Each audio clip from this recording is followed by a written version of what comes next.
Alors aujourd'hui, vidéo exceptionnelle, on se retrouve comme d'habitude au musée des blindés, mais là c'est un peu plus particulier, on sera pas dans le musée, mais on va aller voir les ateliers. C'est super intéressant, on connaît ce musée pour cette collection énorme, mais ces collections, forcément, ce genre de véhicule, ça demande un entretien, de la conservation, et vous allez le voir, c'est pas si simple que ça. Allez, suivez-moi.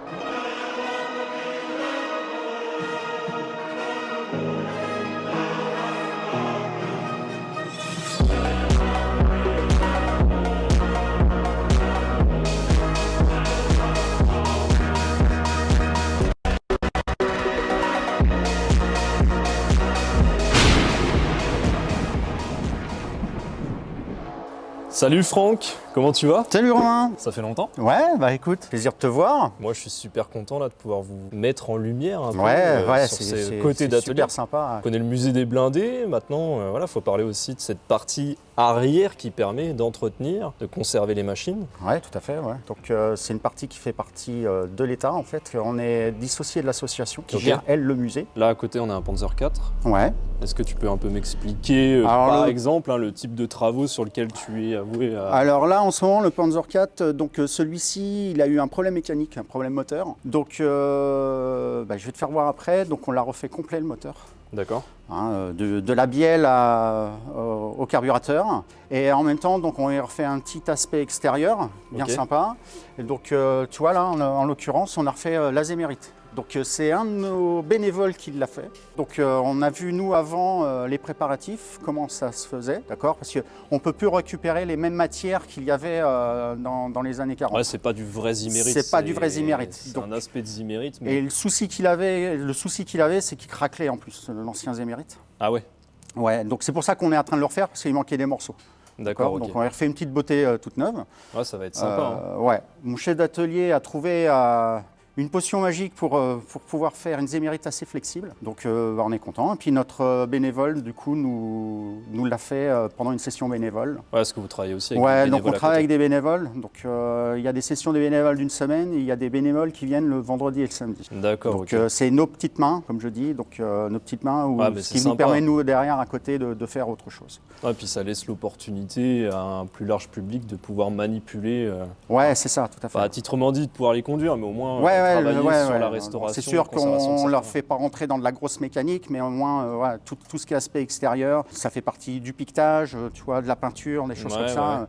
On donne ça à nos bénévoles. Donc, tout bénévole est bienvenu. Il suffit d'aller sur le site du musée des blindés et puis de demander d'être bénévole. À bon entendeur. Donc je vais te faire voir le moteur, parce que du coup le moteur on l'a refait complet. Donc, ça c'est le moteur de celui-là? Ça c'est le moteur de celui-là. C'est quoi, c'est un Maybach là-dessus? Oui, tout à fait. Oh la vache. Donc voilà, déjà, donc ça a été refait. Il n'y a pas de doute. Voilà. Comme je te disais tout à l'heure, de la bielle au petit boulon de 10 en haut. Donc nous, tous les 4 à l'atelier, on a travaillé dessus. Ok. Et il manque juste les carburateurs.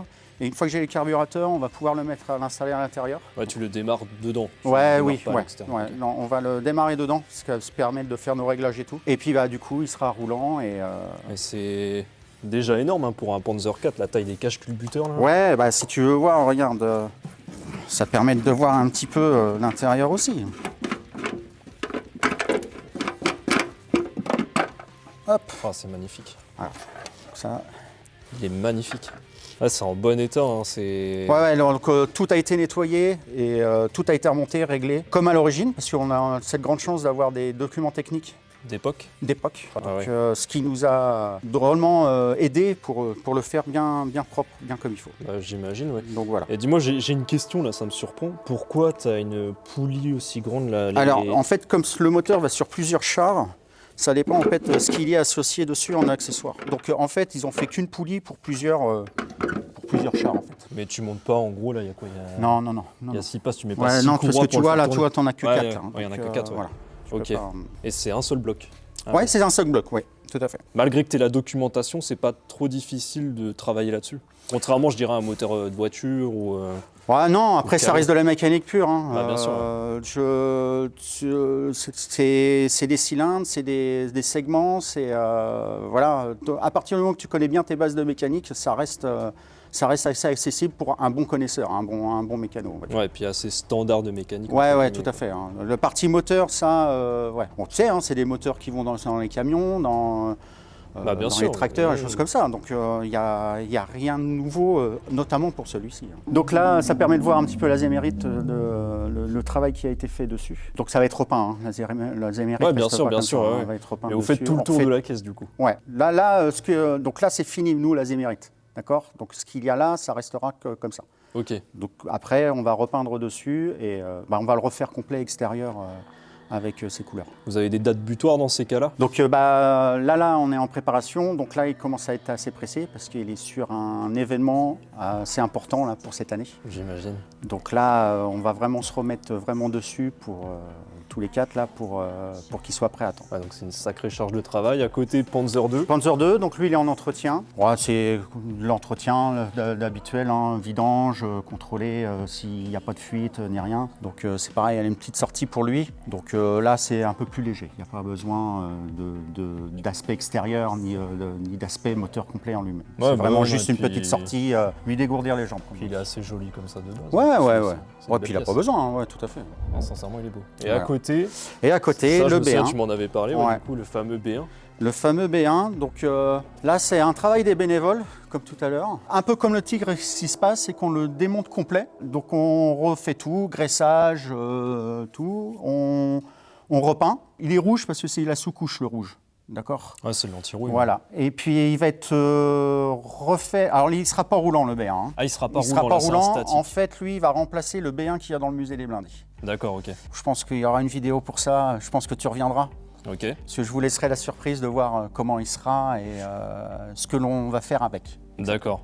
Ah, c'est ultra intéressant. Mais c'est bien parce que du coup, ça permet de voir, c'est pas tous les jours que tu peux voir un B1 non, démonté. parce que comme le Tigre, il est démonté jusqu'à la dernière vis. Ok. D'accord. C'est ce que l'on fait avec le Tigre, démonté complet pour voir l'état. Donc là, pas en état de marche, parce qu'on le met juste pour exposer.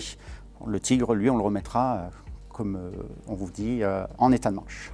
Petit clin d'œil, hein, puisqu'on est là. Le Ulule, on est sur le... Ouais, on est super content. On en arrive au bout. On compte sur vous. Donc même le petit don, un tout petit don, ça permet de faire participer à tout ça. Et vous allez faire partie de la grande aventure de ce Tigre. Grande aventure pour plein de personnes, et notamment pour nous. Parce que votre équipe à l'atelier. Notre équipe à l'atelier, c'est nous qui allons avoir la charge de le refaire démarrer. Donc on a hâte. T'as quand même des journées un peu avec l'équipe hors du commun parce qu'au final... Il n'y a pas une journée qui ressemble à une autre. Ouais, c'est incroyable. Ouais. Puis comme on est en train de dire, travailler sur un Tigre, je pense qu'il y a des millions de personnes qui voudraient être à ma place. Bien sûr. Donc là, je vois à l'intérieur, c'est pur jus. Ouais. Il a dû prendre l'eau, non? Quelque chose comme ça. Oui, tout à fait. Donc il était à Montmelon, il était à l'extérieur en fait. Ouais, c'est pour ça. Ouais. Donc quand en démontage, ça n'a pas été. On voyait qu'il a été stocké un bon moment sans. Comme ça, sans entretien. Comme beaucoup de tanks, malheureusement, ça prend de la place, ces choses-là. Et ce qui est intéressant, c'est, tu m'en avais parlé quand on s'était rencontrés, cet esprit aujourd'hui de conservation. Ouais. C'est-à-dire que tu as un démontage méticuleux, tu essaies de... Avec une recherche historique derrière. Vous allez chercher vraiment à récupérer le maximum d'infos et garder les pièces d'origine. Et ça, c'est génial. Nous, nos buts au jour d'aujourd'hui, c'est vraiment la conservation. C'est-à-dire que ce sont des pièces qui commencent à devenir rares. Donc c'est à nous, au jour d'aujourd'hui, d'en prendre soin, de les conserver. D'où notre travail de rénovation, de manière que dans les années à venir, on puisse voir en vrai un B1 et que ça ne soit pas perdu dans l'esprit des gens. Aujourd'hui, c'est ça un peu le but aussi du musée, c'est de recréer cet engouement et de redonner vie. Recréer un environnement qui date des années 40 ou des années 14, si on veut, on peut aller jusque-là. Cool. Donc je vais te faire voir un truc exceptionnel. Donc normalement, il y a des plaques ici, des plaques blindées, qui permettent de cacher tout le système de graissage en fait, du B1. Nos amis bénévoles se sont amusés à refaire tout le système de graissage, donc avec durite apparente. Tu vois, tout ça, c'est du cuivre et tout. Donc ils ont repris tuyau par tuyau. Donc on les a pas démontés, si on a peur de casser en fait. Donc là, tu me dis que les durites là, c'est celle d'origine. C'est celle d'origine, ouais. C'est pas du neuf. Vous imaginez un petit peu là le degré de finition. Ça doit être des heures de travail. Tu verras, ouais. Et ça a quelle utilité ça pour le coup? Alors si tu veux ça, donc chaque numéro que tu as, c'est pour graisser un galet d'ici en fait. Donc il y en a énormément, hein. Je sais plus combien il y en a. Ouais, ça me rappelle un peu le Churchill britannique. C'est là que tu vois aussi que c'était quand même assez ultra tech pour l'époque. Et c'était, tu as vu la disposition des tuyaux. C'est au millimètre près, c'est très droit, c'est c'est très pointilleux, hein, c'est magnifique. C'est fascinant. Hein. Ça, c'est l'entrée. Ça, c'est l'entrée de ton B1. Donc en fait, bon, comme je te disais tout à l'heure, je ne peux pas trop t'expliquer non plus parce que c'est une grosse surprise. Là, normalement, il y a une plaque blindée. C'est tout ce que je peux te dire. Je crois qu'on tu verras. Ok. C'est pour ça, normalement, cette entrée-là, tu ne l'as pas. Ce trou-là, tu ne l'as pas. Donc tu vois, hein, tu as les vis qui plaquaient notre plaque blindée. Là, même l'intérieur sera revu entièrement. Oui. Alors, il faut savoir qu'on avait de la saleté. Donc la saleté, tu en avais partout, parce que normalement, tu as un plancher là. Et en fait, la saleté est arrivée, tu vois, vraiment en bordure ici. Donc on a tout creusé. Ouais, vous avez tout nettoyé. Ouais, on a tout nettoyé. Et donc du coup, là, tu m'amènes où, Franck, là? Ah bah là, je vais te faire une grosse surprise, une grosse exclue. Donc on a une manifestation là, donc notamment en rétromobile. C'est vrai, c'est quand ça? Alors c'est du 31 janvier au 4 février. Exact. Ouais. D'accord. Donc vous y êtes? Donc on y est. Le musée des blindés y est. Et donc je vais te faire voir Ça m'intéresse. qu'on est en plein préparatif de ça. Ok, vas-y, je te suis. Donc voilà ce qu'on en met à la rétromobile. Donc tu sais ce que c'est? Ah bah j'ai reconnu direct, ouais, c'est un Centurion. Voilà, c'est un J'ai pas de Centurion. doute là-dessus. Donc lui, c'est celui-là qui sera à l'intérieur. Ok. Parce qu'on a une démonstration dynamique aussi à l'extérieur avec un châssis. Ah, c'est sympa. Donc faut venir voir. c'est C'est le bon l'occasion, moment, c'est ça, l'occasion là. jamais de nous faire un petit coucou. Bah carrément, ouais. Voilà. Entre le mois de janvier et février, en plus, il n'y a pas beaucoup de rassemblements Non. de véhicules. Donc n'hésitez pas à aller à Paris. Voilà, allez à Paris, venez voir le musée des blindés. Ah, c'est cool. On sera présent. C'est génial de sortir les véhicules. Donc là, on est en plein entretien de manière à le faire fonctionner quand même au débarquement du porte-char pour pouvoir le rentrer à ouais, donc l'intérieur. celui-ci est en état de fonctionnement. Ah, il est là en état de fonctionnement, il roule. Tu me le sors? Je te le sors. Ok. Sérieusement, hein, tu me le sors? Ouais, Ok. je te le sors.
Donc comme vous le voyez derrière moi, il y a vraiment beaucoup de projets pour l'atelier. J'en profite d'ailleurs encore une fois pour remercier le musée des blindés. Je sais que j'ai une chance énorme de vous proposer tout ça. Donc voilà, moi j'ai hâte de revoir peut-être un jour tous ces véhicules rouler. En tout cas, je vous remercie, je vous invite à liker cette vidéo, à vous abonner et dites-moi en commentaire de quoi on parle la prochaine fois. Ciao!